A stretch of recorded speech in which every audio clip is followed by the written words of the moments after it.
Okay, welcome po muli dito sa ating munting YouTube channel. Ito pang inyong Pinoy Firearms Instructor na gunsmith din naman. At bago ako bumati at magpasalamat ay gusto ko lang munang basahin ang katanungan ni Raymond Vincent Cayetano. Ang sabi niya, ano naman yung transfer bar BS versus hammer block? Okay, bago natin yan bigyan ng kasagutan, ay gusto ko lang munang magpasalamat sa ating 40,000 na mga subscribers. Maraming salamat sa pag-share ninyo ng ating mga videos, sa pagla-like at patuloy na pag-angat ng ating YouTube channel. At pasasalamatan ko lang yung ating mga silent viewers dahil nga po tayo ay isang charity vlogger. Ang kinikita ng ating YouTube channel ay para dun sa 6 na estudyante ng mga anak na single parent na binibigyan natin ng allowance, pambaon para sila makapag-aral. Mga bata pa lang yan. Okay. At magpapasalamat lang ako doon sa mga hindi nag-i-skip ng ads, yung ating mga silent viewers, sapagkat malaking tulong yan para lumaki ang ating revenues at malaki ang magagawan, malaki na itutulong din yan. At gayon din, maraming salamat doon sa mga nagbigay dito sa ating GCash number. Yan po yung GCash number ng anak ko, tresurera ka po yan. Huwag po ninyong tawagan para bumili ng ano pa man, wala po kami binibintang baril. Okay, maraming salamat at shout out kay Alfredo Isidro Ordosipay ng Las Piñas, kay Architect Arnel Salvador ng Kuwait, kay Jubel Platon Boy Umay ng Riyadh, Saudi Arabia, kay Umbit ng Kia Motors, kay Anthony Evangelista, kay Conrado Ilulaylio, kay Junard Diaz, at kay Dennis Sardona ng Pulangi Albay. Meron kayong magpakilala, tawagin natin Sir Adrian. Okay, at maraming salamat din doon sa mga kababayan natin na nagpapakulay o nagpapalipad sa ating mga premiere videos, yung nagpapadala naman sa YouTube. Okay, meron tayong kababayan sa USA, Virginia. Okay, shout out sa iyo, Noli Pisa, America. Okay, thank you very much. At ganyan din kay Jubel Platon ng Riyadh, Saudi Arabia, kay Boy Umay na nagpapadala rin sa YouTube sa ating premiere videos. Okay, at hindi po tayo tumitingin sa laki ng halaga, kahit tayo ay bibigyan ng piso-piso. Kung marami naman tayo, malaki na po ang magagawa niyan. At sana lumaki pa yung ating YouTube channel at marami pa tayong mga batang matutulungan. Yan po talaga ang hangarin ng aking YouTube channel. Inisip ko lamang na kung paano madadagdagan yung mga bata. Yun nga, yung kinikita nito ay para sa kanila. At okay naman yung kita ko dito sa aming kumpanya, dito sa Mayadin Shooting Range sa Kuwait. Ako po yung nagtatrabaho dito. Huwag ninyo ako hanapin sa Pilipinas. 20 years na po ako dito bilang isang firearms instructor, gunsmith at consultant. Okay? At bago natin sagutin yung katanungan ni Raymond Vincent Cayetano kung ano yung transfer bar at yung hammer block. Okay, disclaimer lamang kay Roldan Lumuntad na sobrang talino na tinawag tayong bubo. At gayon din, nakakita siya ng kakampi kay Joe Rasley na matalino rin ito kasi pinagre-research niya tayo dahil pamali-mali daw yung turo natin. So, hindi pa ako nakikipagmatalinuhan sa inyong dalawa. Tayo po ay nagtuturo lamang sa abot ng ating maliit na kaalaman. Kung kayo po ay mas matalino sa akin, ay okay lang yun. Hindi naman ako gumawa ng YouTube channel para sabihin kong matalino ako. Ibinabahagi ko lamang yung aking maliit na kaalaman. At kung may mali akong nasasabi, ay pakikorek na lamang. At gawa na rin kayo ng YouTube channel ninyo para yung 40,000 na subscribers ko ay palilipatin ko sa inyo. Dahil baka mas marami pong matututunan sa inyo. Yun lang yun. Hindi po ako matalino. Inaamin ko, hindi ako magaling. May kaunti lamang akong kaalaman. Kay Joe Rasley, magturo ka na rin lang at patunayan mo na may alam ka rin. Hindi yung puro dada. Okay? Kasi madali lang yung magdada. Pero pag ikaw naman ang nagturo, ayawan ko rin lang sa iyo kung may tuturo ka. Hindi ko na kailangang mag-research. At hindi ko na rin lang kailangang magyabang. Okay, so, hindi po ito payabangan. Okay, so, yan lang. So, yung katanungan, punta na tayo sa katanungan na Meron talaga mga tao na maliit ang tingin sa atin. Hindi ko naman pinoproblema yan. So, punta na tayo dito. Ano daw yung transfer bar at hammer block? Unahin muna natin yung hammer block. Okay, yung mga pistol, na lalo na yung mga modernong pistol ngayon, meron na tinatawag na safety pin block. Okay, ang ibig sabihin ng safety pin block, pinaliwanag ko na sa inyo yan, kahit mabagsak yan at tumama yung hammer at may chamber load, hindi puputok dahil yung naka-block yung kanyang safety, yung kanyang firing pin. Hindi kung maliban lang kung naka-press yung ating matatanggal lang yung safety pin block niyan kung naka-trigger finger tayo at naka-press yung ating trigger sa hammer, sa trigger. Yun lang yun. So sa mga revolver naman, may mga pangyayari, yung mga lumang mga revolver na nahuhulog na may bala ay pumuputok. Meron akong nakakilala niyan na aksidente yung anak. So bumagsak yung baril, tumama yung hammer, pumutok, yung meron pang tinamaan nagsarili. So gumawa ang mga ilang manufacturer ng safety. Yung hammer block ay kamukha nitong Smith & Wesson. Dito nakalagay yan, para makita ninyo yan. Diyan yan, dito nakalagay yan. Yan. Dito yan nakalagay. Ayan, ito yung hammer block. Yan. Kung mapapansin ninyo, ay may kalang, may kalso. Ayan yung kalso. Kaya kahit pa ito mapukpok, itong firing pin na to, ay itong hammer na ito, tumama man niya sa matigas, hindi ito tatama sa firing pin kasi nga yung firing pin may kalang siya, may kalso siya. Okay? Para bang sasakyan na may kalso, tawag namin yung kalso, mahirap itulak dahil may kalso nga siya. Ayan yung kalso niya, nakaharang siya. Tatanggalin ko para mas malinaw. Ito siya, ito ang korte niya. Ito. At pag ito ay kinalabit ninyo, ito ay bababa. Bababa ito. Bababa ito. Ito ay yan ito ay bababa. Diyan yan pupunta. Pupunta yan dyan para mawala, para hindi na siya maging black. Black nga Yan, para itong hammer ay tumama na sa firing pin. Okay, pero pag yan ay inirelease na ninyo yung inyong trigger finger sa hammer, sa trigger, yan ay babalik doon. Babalik doon sa kanyang posisyon niya. Nakaganyan lang siya. Hindi ko lang siya kalabitin dahil tatalsikan yung ibang mga spring mga gamit. So nakaganyan siya. Yan, yan. Yun yung firing pin niya. Yun, yung dulo ng daliri ko. Nakikita ninyo? Okay. So pag yan ay nakaganyan siya, ay hindi aabutin. Kahit pa ito'y paluin ninyo, hindi yan magkukunik yung hammer sa firing pin. Kasi nga, may nakaharang doon. Yan ang hammer block. Okay. So, ano naman yung transfer bar? Ito naman tayo pumunta. Sana naunawaan ninyo ito. Okay, ito naman yung transfer bar. Okay. Yung transfer bar naman ay baligtad. Pag ito ay umangat, wala naman itong bala, sira na to ako. Pag ito ay umangat, yan ganyan, yung transfer bar ay tumataas. Yun yung transfer bar, yan Yan. So, yung transfer bar, tatamaan ng hammer. Yan, tatamaan ng hammer yan. At, kaya nga sinabing transfer, yung power na nanggaling sa hammer ay tatamaan yung itong transfer bar at itatransfer niya yung lakas sa firing pin. Ayan. So, bakit ganon? Kasi nga, ang kanyang hammer ay kumbaga, ito ay kawang ito sa firing pin dahil ito ang tatama.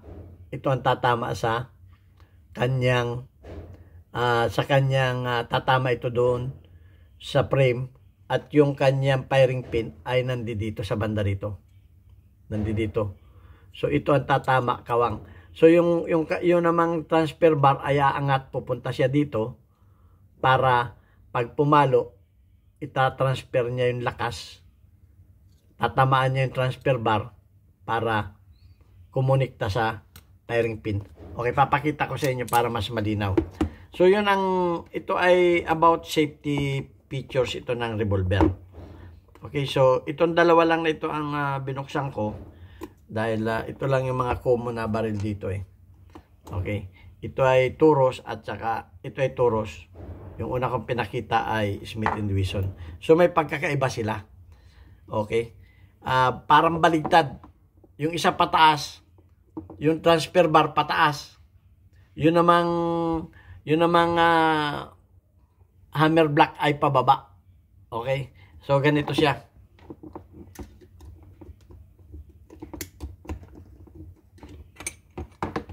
Ito siya oh.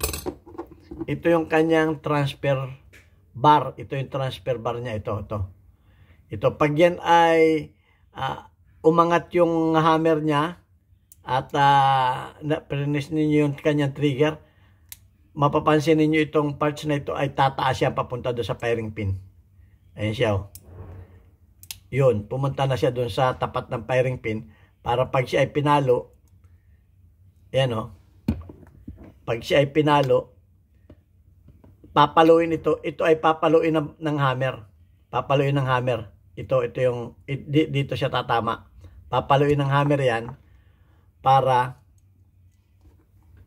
yan ay mag-connect, kumonekta sa firing pin. Okay, so yun ang purpose niyan. At yan ay pag inirelease na ninyo itong hammer, ay itong trigger niya, yan ay bababa uli. Okay, so para mas malinaw, ay lalagay muna natin cover para walang tumalsik na parts pagka ginawa natin yung pagde-demo.